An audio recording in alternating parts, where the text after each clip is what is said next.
আজকে অনেক দিন পর একটি অনুষ্ঠান বাড়ির ইনভাইটে চলে এসেছি। তো গাড়ি থেকে নেমে পড়লাম।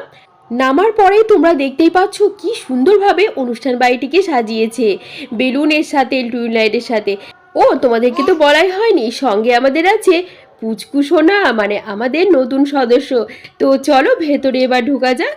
তারপরে ওর বাবা ওকে নিয়ে ঢুকে পড়লো, তারপরে আমি পেছন পেছন যাচ্ছি। আর আমাদের সোনা দেখো আমাদের ভিডিও করতে করতে যাচ্ছে।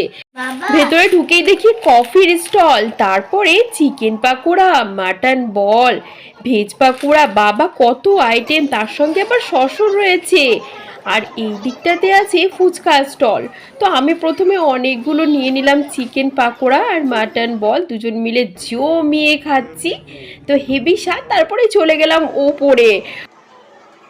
ওপরে গিয়ে দেখি যে পুরো ভর্তি সিট, কিন্তু আমাদের জন্য দুটো সিট স্পেশাল রেখেই দেওয়া হয়েছিল। তো ঝটপট বসে পড়লাম। প্রথমে দিয়ে দিল ডিনার সেট, সেটা প্যাকেটিং করা ছিল, সেটা খুললাম। সাথে সাথেই পাতে পড়ে গেল গরম গরম বেবি নান, আর সঙ্গে ছিল স্যালাড এবং পনির দিয়ে চানা মশলা। লোভ সামলাতে না পেরেই ফটাফট মুখে পুরে দিলাম। ও সেই স্বাদ ছিল চানা মশলাটার।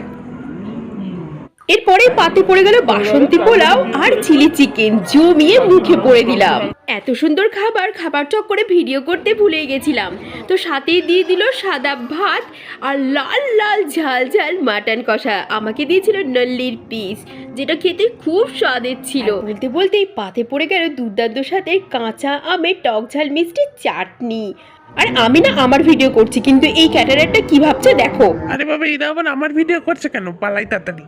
শেষ পাতে পড়ে গেল নরম নরম স্পঞ্জ রসগোল্লা আর ক্ষীর চমচম।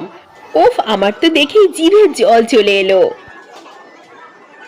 আর এবার দিয়ে দিল আইসক্রিম আর টক ঝাল মিষ্টি মজাদার হাজমুলা। পেয়ে না আমার মনটা ফুরফুরে হয়ে গেল। তো এতগুলো খাবার পর ভাবলাম আইসক্রিমটা বাইরে বেরিয়ে মজা করে খাবো। তো এবার গুটি গুটি পায়ে বাইরে বেরিয়ে পড়লাম আর চেপে গেলাম গাড়িতে। আর গাড়িতে বসে আমি এবার মজা করে আইসক্রিম খাই। ততক্ষণ তোমরা সাবস্ক্রাইব করো। বাই।